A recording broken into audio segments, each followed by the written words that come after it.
नमस्कार, मैं हूं आपके साथ शिवम सोनी। आप देख रहे हैं न्यूज स्टेट इन्वेस्टिगेशन।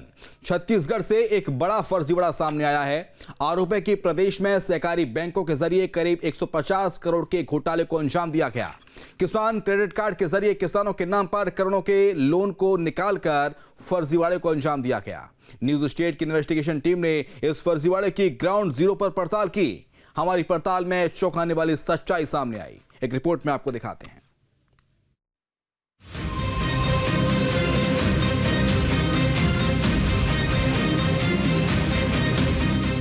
देश के किसानों के लिए सरकारों की ओर से कई योजनाएं चलाई जा रही हैं। किसानों की फसलों की पैदावार से भरपूर मुनाफा हो और खेती से जुड़ी जरूरतों को पूरा किया जाए, इसके लिए सरकार किसानों की मदद भी करती है। किसानों को कम दर पर लोन देकर बड़ी राहत दी जाती है। केसीसी यानी किसान के जरिए किसानों को लोन दिया जाता है और ये प्रक्रिया ग्रामीण बैंक, सहकारी बैंकों की निगरानी में पूरी होती है। लेकिन कुछ भ्रष्ट अधिकारी और बैंक कर्मचारी किसानों के लोन के नाम पर बड़े फर्जीवाड़े को अंजाम दे रहे हैं। छत्तीसगढ़ से एक ऐसा ही घोटाला सामने आया है। आरोप है कि प्रदेश में सहकारी बैंकों के जरिए किसानों के नाम पर लोन जारी किया गया। कहा जा रहा है कई किसानों को बगैर कोई जानकारी दिए करोड़ 2 करोड़ नहीं बल्कि 150 करोड़ से ज्यादा के किसान क्रेडिट कार्ड वाले कर्ज का घोटाला किया गया। न्यूज स्टेट इन्वेस्टिगेशन टीम तक जब ये खबर पहुंची तो हमने भी ग्राउंड पर उतरकर पूरा सच जानने का फैसला किया। पड़ताल शुरू करने से पहले जान लीजिए कि हमारी इन्वेस्टिगेशन का मुख्य फोकस क्या है। क्या छत्तीसगढ़ में किसान क्रेडिट कार्ड स्कीम के नाम पर बड़ा घोटाला किया गया? क्या किसानों के दस्तावेज में हेरफेर कर बिचौलियों ने करोड़ों का लोन उठा लिया? केसीसी में 150 करोड़ के लोन घोटाले का सच क्या, कौन कौन शामिल? न्यूज स्टेट की इन्वेस्टिगेशन टीम ने इन तमाम सवालों की पड़ताल को जरूरी समझा। हमने परत दर परत मामले की जांच शुरू की। सबसे पहले हमारी इन्वेस्टिगेशन टीम ग्राउंड पर उतरी और हमने इस मामले को समझना शुरू किया। छत्तीसगढ़ के सरकारी बैंकों में केसीसी यानी किसान क्रेडिट के नाम पर लोन दिए जाने के बाद करीब 150 करोड़ रुपए की गड़बड़ी का मामला सामने आया है। दरअसल आंतरिक जांच में स्पष्ट हुआ है कि प्रदेश के अलग अलग जिलों में किसानों के नाम पर बिना आवेदन के उनको लोन इशू किया गया, जिसमें अधिकारियों की मिलीभगत साफ तौर पर सामने आई है। फिलहाल इस पूरे मामले में शुरुआती जांच में करीब 10 करोड़ रुपए रायपुर जिले से और 45 करोड़ रुपए अंबिकापुर जिले में गड़बड़ी की गई है, ऐसी बात सामने आई है। ग्राउंड पर उतरकर हमारी टीम की ओर से पहले ये जाना समझा गया कि पूरा मामला क्या है, किसान क्रेडिट कार्ड वाले फर्जीवाड़े में क्या आरोप लगाए जा रहे हैं। इसको जानने के बाद हम ग्राउंड पर एक एक तथ्य की बारीकी से पड़ताल कर पाएंगे। हमने जब जानकारी जुटाई तो सामने आया कि छत्तीसगढ़ के कई जिलों में लोन वाले फर्जीवाड़े को अंजाम दिया गया। सहकारी बैंकों के जरिए किसानों के नाम पर फर्जी लोन पास किया गया।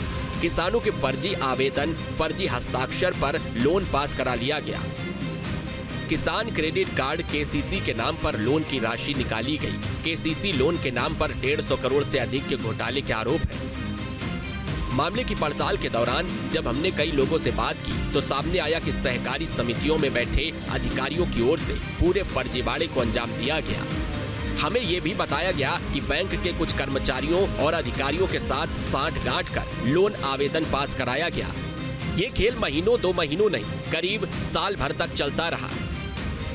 छत्तीसगढ़ के सहकारी बैंकों के माध्यम से किसानों को मिलने वाला लोन, जो कि किसान खुद आवेदन करके बैंकों से ये लोन लेता है, लेकिन इस बार ऐसा हुआ है कि किसानों के नाम पर लोन तो लिया गया, वो भी करोड़ों में, लेकिन जिन किसानों के नाम पर लोन लिया गया उन किसानों को उस लोन की जानकारी ही नहीं है।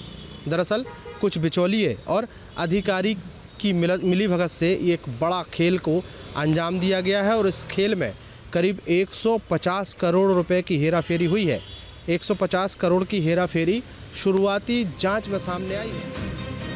हमारी इन्वेस्टिगेशन टीम की ओर से कई जिलों और गांवों में ग्राउंड पर उतरकर किसानों से बात की गई और फर्जीवाड़े की एक एक जानकारी जुटाई गई। हमें ये पता चला कि किस जिले में कितनी बड़ी धांधली की गई है। रायपुर जिले की 17 सहकारी समितियों में फर्जी लोन की शिकायत मिली। बरमकेला ब्लॉक में 10 करोड़ रुपए के गबन का खुलासा हुआ। करीब 887 किसानों के खाते में 10 करोड़ रुपए लोन पास किया गया। भिलाई सारंगगढ़ में भी किसानों के नाम पर करोड़ों रुपए निकाले गए। अंबिकापुर में 50 करोड़ रुपए के फर्जीवाड़े की शिकायत मिली।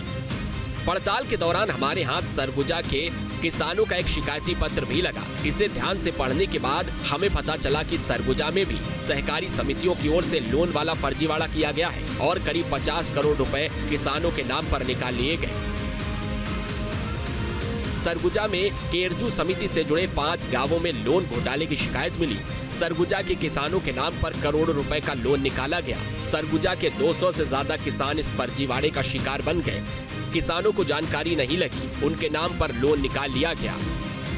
सरगुजा में केसीसी लोन पर बहुत बड़ा घोटाला हुआ है। सरगुजा के केरजू समिति में जो घोटाला हुआ है वो काफ़ी बड़ा है। 43 करोड़ का घोटाला बताया जा रहा है। यह घोटाला किस तरीके से किया गया?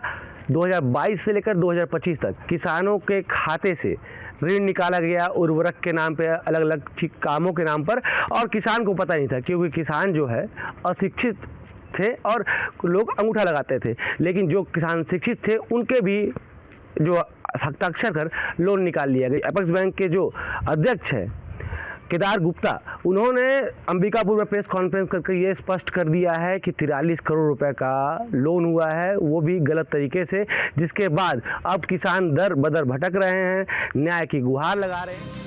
अब सरगुजा के किसान दर दर भटक रहे हैं। वे सरकारी दफ्तरों के चक्कर लगा रहे हैं। हमारी इन्वेस्टिगेशन टीम ने इन किसानों से बात की तो उनका कहना है कि वो अब इस कर्ज से बेहद परेशान हो चुके हैं। उन्हें इसकी खबर तक नहीं लगी कि वो कौन लोग हैं जो उनके नाम पर करोड़ों का गबन कर रहे हैं। सर, हम लोग का समस्या है कि इन साल धान बेचे थे सर मंडी में, हमारे किरजू पंचायत में, जिसमें कि 5 पंचायत है, हम लोग का पंचायत है सर, और जिसमें हम लोग धान बेच दिए थे 5 तारीख को। तो पैसा लेने आया तो सर बैंक कटला में कि हम लोग का लोन दिखा रहा है। लोन नहीं लिया? लोन तो नहीं लिए हैं सर, उसमें 30,000 लोन लिया था लेने के लिए, उसमें 3 लाख लोन बता रहे हैं। तो फिर क्या वो पैसा मिला? नहीं मिला है सर। कहाँ क्या गड़बड़ी हो गया? क्या पता सर, हम लोग तो लोन खाए नहीं है, तो उसमें लोन बता रहे हैं। बैंक वाले ने क्या बताया? बैंक वाले बोले कि KYC करवा लो। तो KYC करने के बाद फिर गया 4-5 बार, फिर दौड़े पेटला, फिर उसके बाद में एस्टीमेट निकला है, 3 लाख लोन बता रहे हैं। कब निकाले हैं 3 लाख लोन?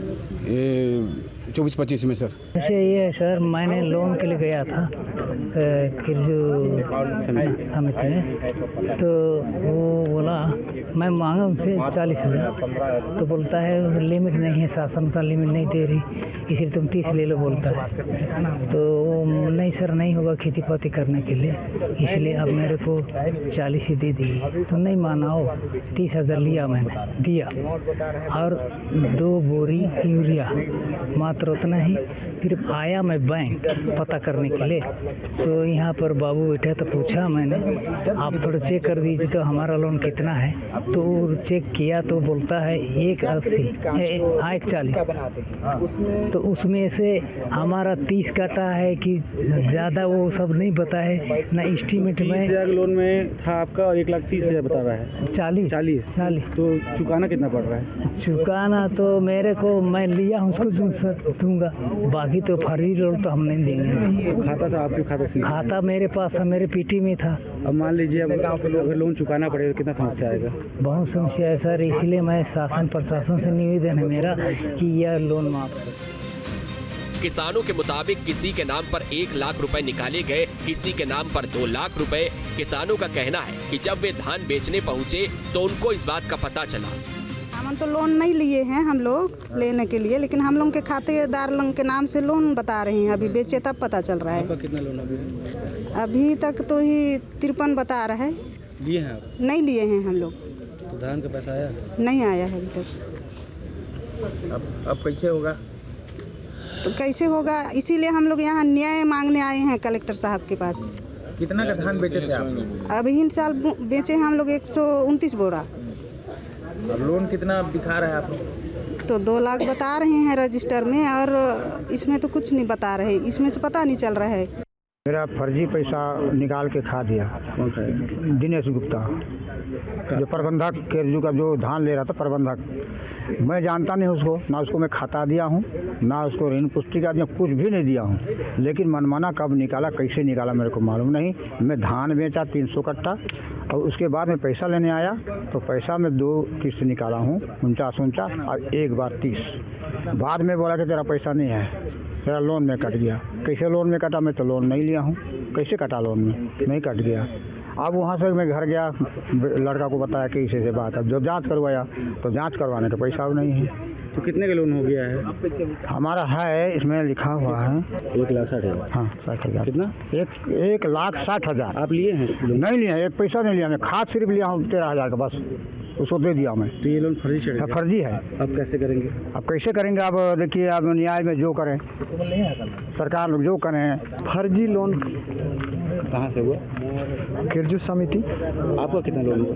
मेरा 2,10,000 बता रहे हैं। और लिए कितना है? 20,000 लगभग होगा। तो अब कैसे करना है? इसका जांच अच्छी तरह से हो, जो जांच हो जाए और उसके बाद में सरकार जो भी इसका फैसला लेती है। हमारे नाम से फर्जी ऋण ले लिया समिति प्रबंधक, उसके कारण हम लोग कर्ज में बंधा गए। 2,65,000 उसमें मैं लिया हूँ 55,000 और 25 बोरा यूरिया, 3 बोरी धान।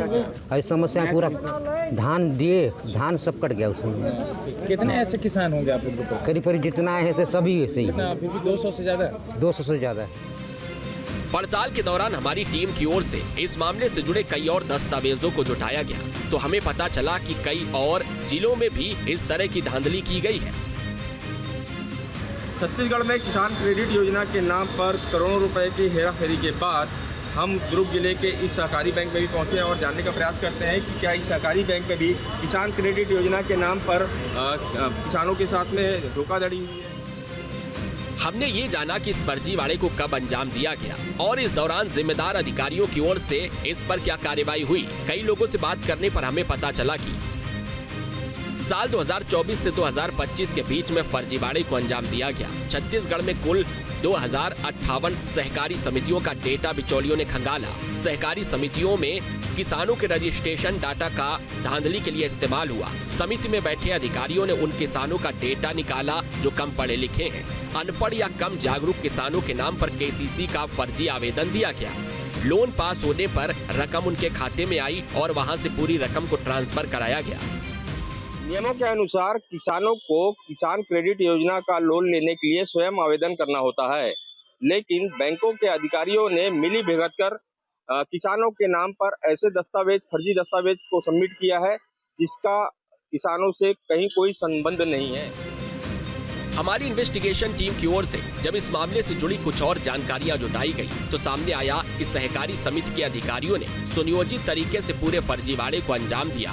उन्होंने ऐसी साजिश रची कि पब्लिक डोमेन में महीनों तक बातें नहीं आई। हमें पता चला कि किसानों के केसीसी आवेदन फॉर्म में मोबाइल नंबर बदल दिए गए।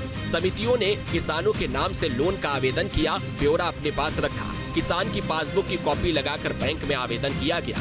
समिति के खाते में पैसा आया और फिर उसे किसान के खाते में भेज दिया गया। बैंक अफसरों ने मिलकर लोन के पैसे को पहले बचत खाते में भेजा। किसानों के कुछ खातों से लोन की राशि को म्यूल खातों में ट्रांसफर किया गया। फर्जी वाउचर भरकर किसानों के लोन खाते से कैश निकाल लिया गया। कुछ और लोगों से बात करने पर सामने आया कि हर बार जब चुनाव आता है तो किसानों के लोन को माफ करने का चुनावी वादा किया जाता है और कई बार किसानों का लोन माफ भी किया जाता है। इसलिए समितियों की ओर से चुनाव से पहले ही फर्जीवाड़ा किया गया, इस उम्मीद में कि कर्ज माफ हो जाएगा तो किसानों को खबर तक नहीं लगेगी और बिना हाय तौबा के ही पूरी राशि हड़प ली जाएगी। किसान परेशान है और परेशानियों को लेकर दर दर भटकने को तैयार है। कहीं न कहीं किसानों को यह आस है कि सरकार उनकी यह बात सुनेगी और किसानों का कर्जा माफ़ किया जाएगा। लेकिन ऐसे लोग कहां से जो ये षड्यंत्र रचते हैं वो कहीं न कहीं नई सरकार का इंतजार करते हैं, क्योंकि जो किसानों का जो लोन है वो कहीं न कहीं हर सरकार, जब नई सरकार आती है तो माफ़ कर दिया जाता है। इसी क्रम में ये लगातार जो 2022 से और 2025 तक ये जो स्कैम चल रहा था, जो प्रबंधक और जो बैंक, अपेक्स बैंक के कर्मचारी कर्मचारी मिलकर जो ये इसके स्कैम कर रहे थे, वो कहीं ना ये खुलासा हो जाता है। क्योंकि खुलासा होने का कारण ही यही है क्योंकि जब सरकारें आती है, लोन माफ़ हो जाता है, तो किसानों को पता नहीं चलता, क्योंकि वो जानते हैं कि वो उन्होंने लोन लिया ही नहीं है, तो उन्हें माफ़ कि लोन कैसे माफ़ होगा या अलग अलग तरीके का। लेकिन जो प्रबंधक है और बैंक कर्मचारी, उन्हें मालूम होता है कि जब नई सरकार चुनकर आती है तो कहीं ना कहीं किसानों का कर्जा माफ़ करती है। इसी की आड़ में ये जो स्कैम रचा गया कि अब नई सरकार बनेगी और किसानों का कर्जा माफ़ कर दिया जाएगा, लेकिन सरकार बनी और किसानों का कर्जा माफ़ नहीं किया गया। माफ़ नहीं करने के बाद इस स्कैम का खुलासा हुआ, जहां केसीसी के नाम पर 43 करोड़ रुपए किसानों से ठगी कर ली गई। इस तरह के जुबानी जमा खर्च के बीच हमारी इन्वेस्टिगेशन टीम की पड़ताल जारी रही। हमें पता चला कि एपेक्स बैंक ने 3 साल के रिकॉर्ड की जांच की, तब फर्जीवाड़े का खुलासा हुआ। 3 साल की जांच में 30 से 35 करोड़ के फर्जीवाड़े का खुलासा हुआ। कुछ और बैंकों ने 70 करोड़ के गबन का घोटाला भी पकड़ा। अब फर्जीवाड़े के खुलासे के बाद एपेक्स बैंक की ओर से किसानों की केवाईसी अनिवार्य कर दी गई है और ईओडब्ल्यू से जांच कराने की बात कही जा रही है। न्यूज़ स्टेट इन्वेस्टिगेशन में हम जब किसानों के नाम पर फर्जी लोन लिए जाने की मामले की पड़ताल पर निकले तो पड़ताल में कुछ नए तथ्य सामने आए हैं। इस पड़ताल में एक बात तो साफ है कि जैसे ही गड़बड़ी सामने आई, उसके बाद अपेक्स बैंक की तरफ से पूरे प्रदेश भर में किसानों की केवाईसी कराना अनिवार्य कर दिया है। मतलब अब जब तक किसान खुद बैंक में खड़ा नहीं होगा तब तक उसको लोन नहीं मिलेगा। वहीं सरगुजा के कई किसानों ने कलेक्टर ऑफिस पहुंचकर अपनी शिकायत दर्ज कराई है। किसानों के समर्थन में छत्तीसगढ़ के पूर्व खाद्य मंत्री अमरजीत भगत भी कलेक्ट्रेट पहुंचे और उन्होंने कलेक्टर से मुलाकात कर किसानों को फर्जी लोन से राहत दिलाने की मांग की है। केरजू समिति के जो गांव हैं, केरजू, कुरमेरा, ढोढ़ा गांव, बंसीपुर, हरदीसाड़, यहाँ के लोग आए थे और इनका शिकायत है कि ये लोग लोन लिए नहीं है और इनके नाम से लोन चढ़ गया है। जब धान बेचने जा रहे हैं तो पूरा पैसा लोन में एडजस्ट हो जा रहा है। साल भर कमाए हैं और अगर बेचने जाए उनको एक पैसा ना मिले तो बहुत दुर्भाग्यपूर्ण बात है। और जो लोग लोन लिए ही नहीं हैं उनके नाम से लोन पटाना पड़े, ये तो बहुत बड़ा भ्रष्टाचार है। जो लोग मर गए हैं उनके नाम से भी लोन चढ़ गया है, जिनका ज़मीन नहीं है उनके नाम से भी लोन चढ़ गया है। तो ये जो भर्राशाही भ्रष्टाचार वहाँ पर जो मचाए हैं उसका जांच होना चाहिए और किसानों को इसका खामियाजा नहीं भुगतना पड़े, इसका व्यवस्था शासन प्रशासन करे। सरगुजा कलेक्टर की ओर से बताया गया है कि वो इस मामले में जांच समिति का गठन करेंगे और जो भी दोषी पाया गया उसके खिलाफ एक्शन लिया जाएगा। द्वारा ऋण नहीं लिया गया है, फिर भी उनके नाम पे एंट्री है और इस कारण से जब वो धान बेचने के लिए जा रहे हैं तो उस लिंकिंग के कारण इनकी राशि कट रही है। इसके लिए कमेटी का गठन किया जाएगा और कमेटी इनके द्वारा लगाए गए सभी शिकायतों पर जांच करेगी। जांच में यदि यह पाया जाता है कि शासकीय राशि का गबन हुआ है या किन्हीं किसानों ने जिन्होंने लोन नहीं लिया था उनके नाम पे कुछ गड़बड़ियाँ हुई हैं, तो जो भी जांच में दोषी पाए जाएंगे उन पर सख्त कार्रवाई की जाएगी। इससे पहले भी जो कलेक्टर साहब थे उन्होंने एक बड़ा जांच कराया था, करोड़ों का खुलासा हुआ था सरकारी बैंक में और वो जांच भी अब धीमी हो गई है। उस पर किस तरीके से रफ्तार लाएंगे सर? क्योंकि ये मामला आपके द्वारा मेरे संज्ञान में लाया गया है। मैं इसकी फाइल को देख करके अगर जांच अभी भी चल रही है तो उसको शीघ्र ही उस जांच को एंड किया जाए। हमारी टीम की ओर से जब सरगुजा में फर्जी लोन के मामले में और जानकारी जुटाई गई तो सामने आया कि फर्जीवाड़े के खुलासे के बाद केरजू समिति में हड़कंप मच गया। कहा जा रहा है कि चौतरफा घिरने के बाद आरोपियों में से एक ने खुदकुशी भी कर ली। किसानों का आरोप है कि केरजू समिति के कुछ सदस्यों ने बड़ी संख्या में किसानों के नाम पर फर्जी लोन पास कराया। उधर इस मामले के खुलासे के बाद अब राजनीति भी तेज हो गई है। कांग्रेस की ओर से बीजेपी सरकार को घेरा जा रहा है। भारतीय जनता पार्टी की सरकार बनने के बाद लगातार आपराधिक घटनाएं बढ़ी हैं। अब विशेष तौर पर किसानों के साथ धोखाधड़ी की घटनाएं बढ़ी हैं। 150 करोड़ से अधिक केसीसी का घोटाला हुआ है और ये घोटाला 2023 के बाद 24 में हुआ है, 25 में हुआ है। तो सीधे सीधे इसकी जिम्मेदार भारतीय जनता पार्टी है। और कहीं न कहीं सत्ता में बैठे हुए लोगों के संरक्षण के बिना ये घोटाला संभव नहीं है और इस घोटाले का पैसा ऊपर तक गया है। इसीलिए भारतीय जनता पार्टी इस मामले में गोलमोल बयानबाजी कर रही है। आप कांग्रेस का नाम लेके बयान दे सकते हैं लेकिन तथ्य स्थापित नहीं करते। जब 2024 में 25 में घोटाला हुआ था, आपका किस नैतिकता से, किस उससे कांग्रेस का नाम लेते हैं? ये सीधे सीधे जो भी व्यक्ति दोषी है उसके ऊपर कड़ी कार्रवाई की जानी चाहिए। इसमें इस मामले में सहकारिता मंत्री के ऊपर कार्रवाई होनी चाहिए। अपेक्स बैंक में जो लोग बैठे हुए हैं अशासकीय पदाधिकारी, शासकीय पदाधिकारी, उनके ऊपर कार्रवाई होनी चाहिए और उस मामले की गहन जांच होनी चाहिए। हर बात में ईडी सीबीआई की बात करने वाली भारतीय जनता पार्टी 150 करोड़ रुपए की किसानों के साथ हुए घोटाले में क्यों नहीं कराती सीबीआई जांच? वहीं इस मामले में हमारी टीम ने छत्तीसगढ़ के अपेक्स बैंक के अध्यक्ष केदारनाथ गुप्ता से बात की तो उनका कहना है कि पूर्व की सरकार के दौरान ये फर्जीवाड़ा किया गया और बीजेपी की सरकार आने के बाद खुलासा हुआ, मामले में बड़ा एक्शन लिया जाएगा। छत्तीसगढ़ अपेक्स बैंक के अध्यक्ष केदार गुप्ता जी हमारे साथ मौजूद हैं और बैंक किसानों के केसीसी वाले मामले में उनसे बातचीत करने की कोशिश करेंगे। सर, क्या है पूरा मामला, कैसे ये पकड़ में आया और अब क्या एक्शन? देखिए, पिछले सरकार में लगातार ये घोटाले चल रहे थे। ऐसा महसूस हुआ कि जब कुछ एंट्रियां ऐसी गलत मिली जिसकी जांच करने पर पता चला ये घोटाले तो लगातार पिछले 5 सालों में चले हैं और 9 करोड़ 43 लाख रुपए करीब इसमें अभी घोटाला पकड़ में आया है जो बरमकेला ब्रांच का है और बाकी ब्रांचेस की जांच चालू है। अंबिकापुर जिला बैंक का 43 करोड़ रुपए का घोटाला पकड़ में आया है।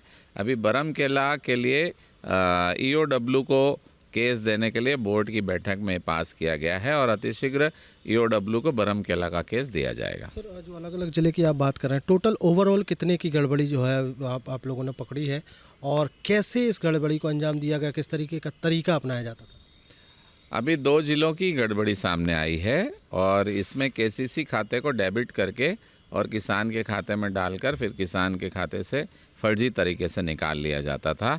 अब केसीसी खाते को भी ब्लॉक कर दिया है तो अब आने वाले दिनों में गबन घोटाले की कोई गुंजाइश नहीं है। अपेक्स बैंक ने जितने भी नवाचार होते हैं वो सारे सॉफ्टवेयर में टीसीसी टाटा कंसल्टेंसी सर्विसेज से बनवा लिए हैं और अब किसी भी प्रकार का आगे घोटाला होने की संभावना नगण्य है। सर, जैसे ही आपने कहा कि अब ईओडब्ल्यू को पूरा विषय जो है जांच में दिया जाएगा, टोटल समय समझ में आ पाया है कि कब से इसकी शुरुआत हुई थी? क्योंकि कहा जा रहा है कि 2024 और 25 के बीच का ये पूरा गड़बड़ी है। 2024 और 25 के बीच गड़बड़ी क्योंकि पुरानी इनकी आदतें हो रही थी और उसके पहले 5 साल से लगातार ये घोटाला कर रहे थे। 24-25 में तो पकड़ में आ गया। रिकवरी को लेकर क्या लग रहा है कि ईओडब्ल्यू की जांच होने के बाद और क्या घोटाले और कौन लोग संलिप्त हैं और उन पर कार्रवाई होगी और धारा 64 के तहत रजिस्ट्रार और तहसीलदार को पावर है कि धारा 64 के तहत रजिस्ट्रार को पावर है, वो वसूली कर सकते हैं। किसानों को पता था जिनके नाम पर ये लोन लिया गया? नहीं, किसानों को नहीं पता था और जब हम लोगों ने नोटिस चस्पा करवाया कि इनके ऊपर बाकी है तब चीज़ें और खुलकर सामने आ रही है। बहुत शुक्रिया हमसे बातचीत करने के लिए। तो केदार गुप्ता जी हमारे साथ जुड़े हुए थे और इस पूरे विषय पर क्या गड़बड़ी हुई है, कैसे गड़बड़ी हुई है और उसको पकड़ा गया है 2024-25 के बीच में। गड़बड़ी पकड़े जाने के बाद जिन जिलों में ये गड़बड़ी पकड़ी गई है वहाँ के मामले को अब ईओडब्ल्यू में दिया जाएगा और राशि की अगर बात करें तो अभी 2 जिलों की बात है, लेकिन जब ईओडब्ल्यू इस पूरे मामले में जाँच करेगी तो पूरी हकीकत सामने आ पाएगी। साफ है कि छत्तीसगढ़ में किसानों के नाम पर बड़े फर्जीवाड़े को अंजाम दिया गया। जिन अधिकारियों का काम किसानों को जरूरत के लिहाज से कर्ज देकर उनकी मुश्किलें आसान करना था, उन्हीं लोगों ने किसानों के नाम पर लोन घोटाला कर उनकी मुसीबत बढ़ाने का काम किया। अगर ढंग से जांच की जाए तो प्रदेश के कई और जिलों से ऐसा ही फर्जीवाड़ा सामने आ सकता है।